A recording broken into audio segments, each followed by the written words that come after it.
তোরা তো বললি ও নাকি মধু ভর্তি কলসিটা নিয়ে পালিয়েছে।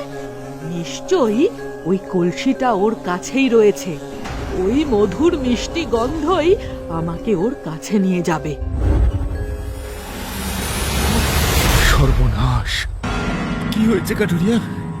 হারান দাদা, তুমি ওই মধুর হাড়িটা এনে বড্ড ভুল করেছো।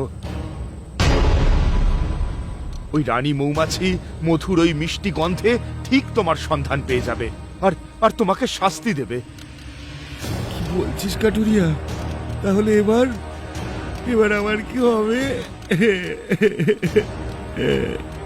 এর উত্তর এবার বাবাই দিতে পারেন। এসো এসো আমার সঙ্গে। এরপর কাঠুরিয়া হারানকে নিয়ে তার বাবার কাছে চলে যায়।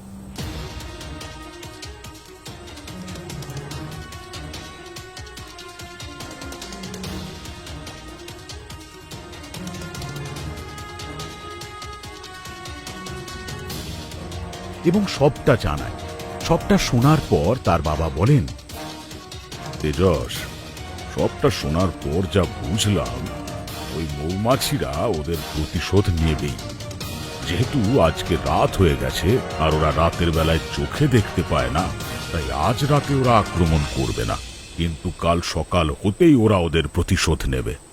তাই যা করার আমাদের আজ রাতেই করতে হবে। তুমি আমাদের বলে দাও বাবা, আমাদের কি করতে হবে? কোনোভাবেই হারানকে ওদের সামনে আনা যাবে না। হারানকে ওরা একবার পেলে ওদের বিষাক্ত হুল দিয়ে একেবারে ছিন্ন ভিন্ন করে ফেলবে। তাই যাই হয়ে যাক না কেন, হারানকে ওদের সামনে আনা যাবে না। কিন্তু ওরা যদি হারান দাদাকে খুঁজে বের করে ফেলে? পাবে না।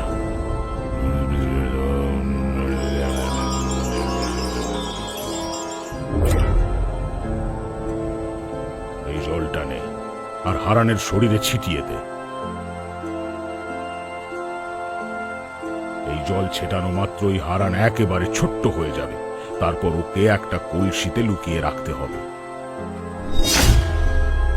আর একটা কথা সব সময় মাথায় রাখতে হবে, কোনোভাবেই হারানকে ওদের সামনে আনা যাবে না।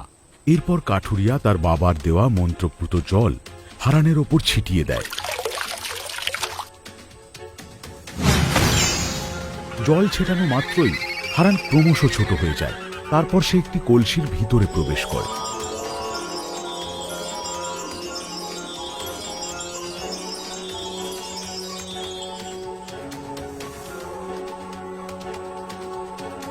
এরপর কাঠুরিয়া সেই কলসির ঢাকা বন্ধ করে নিজের কাছে রেখে দেয়।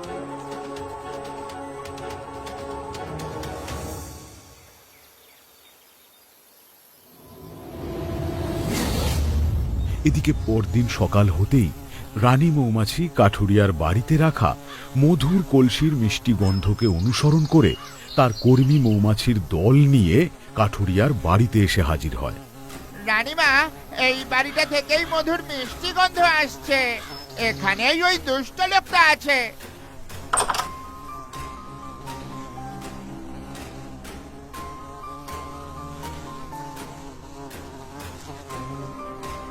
চল চল চল, এই বাড়ির ভিতরে চল। দাঁড়াও, এখানে কেউ নেই। এখানেই রয়েছে, আমরা মধুর গন্ধ পেয়েছি। দেখো, আমি আবারও বলছি, তোমরা এখান থেকে চলে যাও, এখানে কেউ নেই। না, আমরা যাব না। ওই লোকটা আমাদের মৌচাক ভেঙেছে। ওকেও আমরা হুলবিদ্ধ করে আমাদের প্রতিশোধ নিয়ে তবেই ছাড়ব। দেখো, আমি সত্যি বলছি এখানে কেউ নেই। আমরা কেউ তোমার কথা শুনবো না। আক্রমণ! কাঠুরিয়ার বাড়ির ভেতরে প্রবেশ করে তারা হারানকে খুঁজতে থাকে, কিন্তু কোথাও হারানকে খুঁজে না পেয়ে তারা আরো ক্ষিপ্ত হয়ে পড়ে।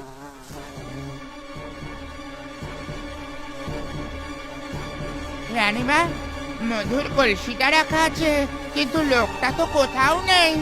নিশ্চয়ই অন্য কোথাও পালিয়েছে। ঠিক আছে, ও যখন আমাদের মৌচাক ভেঙেছে, আমরা ওর ঘর ভেঙে ফেলবো, আর এটাই হবে ওর শাস্তি। কর্মী দল, সবাই এই বাড়িটিকে নষ্ট করে ফেলো, নষ্ট করে ফেলো।